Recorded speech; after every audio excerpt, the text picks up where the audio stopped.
Hello viewers, আসসালামু আলাইকুম। আপনারা এই ভিডিওর টাইটেল এবং থাম্বনেল দেখে বুঝতে পারছেন আজকের কি সংক্রান্ত ভিডিওটি হচ্ছে। আজকে হচ্ছে 2023-24 শিক্ষাবর্ষে মাস্টার্স নিয়মিত ভর্তি বিজ্ঞপ্তি সংক্রান্তে আপনাদেরকে কিছু গুরুত্বপূর্ণ তথ্য দেওয়ার চেষ্টা করব।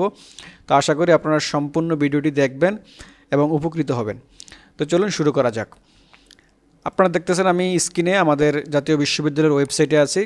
জাতীয় বিশ্ববিদ্যালয় 19 তারিখ অর্থাৎ জানুয়ারি 19 তারিখ তাদের ওয়েবসাইটে মাস্টার্স ভর্তি বিজ্ঞপ্তিটি প্রকাশ করেছে।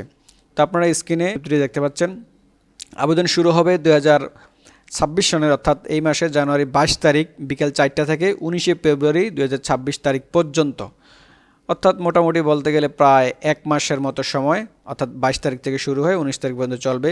তো এটি হচ্ছে 2023-24 শিক্ষাবর্ষে মাস্টার্স নিয়মিত প্রোগ্রামের, অর্থাৎ প্রাইভেট না, অবশ্যই আপনারা খেয়াল রাখবেন এটা নিয়মিত প্রোগ্রামে।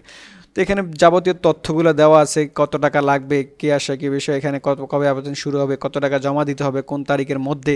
তো এই তথ্যগুলো এবং এগুলোর সাথে আমি আরও কিছু গুরুত্বপূর্ণ তথ্য আপনাদের জন্য সাজিয়ে রেখেছি, আমি সেগুলি এখন আপনাদেরকে বলার চেষ্টা করব।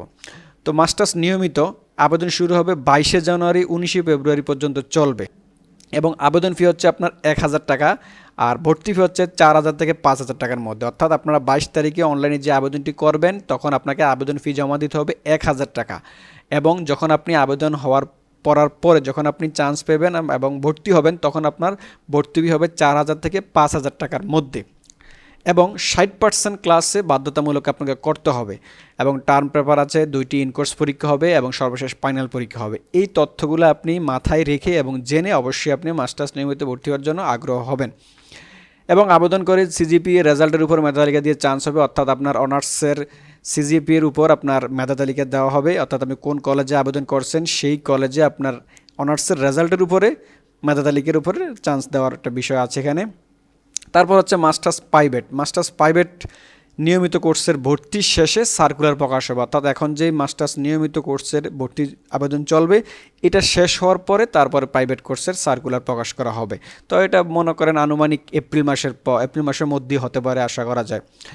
এটার কোনো আবেদন ফি নাই, কলেজে একবারে ভর্তি ফি 2000 টাকা, অর্থাৎ আপনি মাস্টার্স প্রাইভেটে যখন ভর্তি হবেন তখন আপনি আবেদন করার সময় কোনো ফি দিতে হবে না, একবারে যখন কলেজে ভর্তি হবেন তখন 2000 টাকার মধ্যে বা 2000 টাকার ভিতরেই আপনি ফি দিয়ে ভর্তি হয়ে যেতে পারবেন। এখানে ক্লাস করার কোনো প্যারা নেই, অর্থাৎ আপনি ক্লাস করতে হবে না, টার্ম পেপারেরও কোনো ঝামেলা নেই, শুধু ইনকোর্স পরীক্ষা দিবেন এবং ফর্ম পূরণ করবেন, অবশেষে সবার সাথে ফাইনাল পরীক্ষা দিবেন। তারপর হচ্ছে আবেদন করে সরাসরি কলেজে ভর্তি হতে পারবেন, অর্থাৎ মাস্টার্স নিয়মিততে আপনাকে আবেদন করার পরে চান্স পাওয়ার একটা বিষয় থাকে, চান্স পেলে তারপরে ভর্তি হতে পারবেন, কিন্তু মাস্টার্স প্রাইভেটে আপনার চান্সের কোনো বিষয় নাই, আপনার সরাসরি আপনি কলেজে যে ভর্তি হতে পারবেন।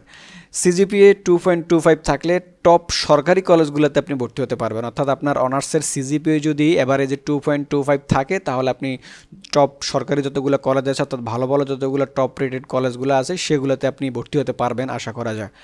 তো এখানে আরেকটি কথা আছে যে বিজ্ঞানের বিষয় অর্থাৎ সায়েন্সের কোনো সাবজেক্ট এবং সমাজকর্ম নিয়ে আপনি প্রাইভেট কোর্সে মাস্টার্স করতে পারবেন না, বাকিরা পারবেন। অর্থাৎ যারা সায়েন্সের সাবজেক্ট নিয়ে প্রাইভেট মাস্টার্স করতে চাচ্ছেন তাদের জন্য এই সুযোগটি নাই, তারা অবশ্যই নিয়মিত করতে হবে, এবং যারা সমাজকর্ম নিয়ে অনার্স কমপ্লিট করেছেন তারাও প্রাইভেট মাস্টার্স করতে পারবেন না, তাদেরও নিয়মিত মাস্টার্স কমপ্লিট করতে হবে, এছাড়া বাকিরা সবাই পারবেন। তো এখানে আরেকটি কথা হচ্ছে যে দেশের 65টি সরকারি কলেজে প্রাইভেট কোর্স চালু আছে, অর্থাৎ আপনারা হয়তো বা ভাবতে পারেন যে আমি কোন কলেজে আবেদন করবো বা কোথায় কোন কলেজ আছে। টোটাল 65টি সরকারি কলেজে প্রাইভেট কোর্স চালু আছে, যেটা জাতীয় বিশ্ববিদ্যালয়ের আন্ডারই আছে। তো নিয়মিত ও প্রাইভেট কোর্সের সার্টিফিকেট মান সমান, অর্থাৎ অনেকে প্রশ্ন করেন যে আমি প্রাইভেট করলে কী সুবিধা, মাস্টার্স করলে কী সুবিধা অসুবিধাগুলো আমি এখানেই আলোচনা করেছি, আপনারা ভালো করে দেখতে পারেন এবং প্রয়োজনীয় ভিডিওটি আরেকবার শুনতে পারেন।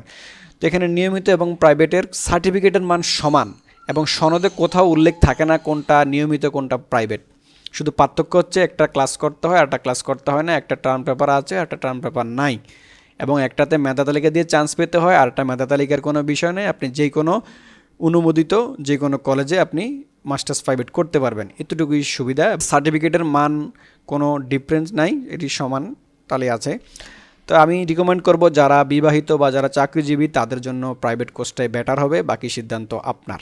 তো এই ছিল আজকের ভিডিও, আশা করি আপনারা বুঝতে পারছেন, এবং আমি এই সার্কুলারের লিঙ্কটি আমার ভিডিও ডেসক্রিপশনে দিয়ে দিব, এবং আপনারা যদি এছাড়াও এর বাইরে যদি কোনো তথ্য জানতে চান তো অবশ্যই ভিডিওর কমেন্ট বক্সে কমেন্ট করবেন, ইনশাআল্লাহ আপনাদের উত্তর দেওয়ার চেষ্টা করব। তো আজকে পর্যন্তই, সবাই ভালো থাকবেন, সুস্থ থাকবেন। আসসালামু আলাইকুম ওয়া রাহমাতুল্লাহি ওয়া বারাকাতুহু।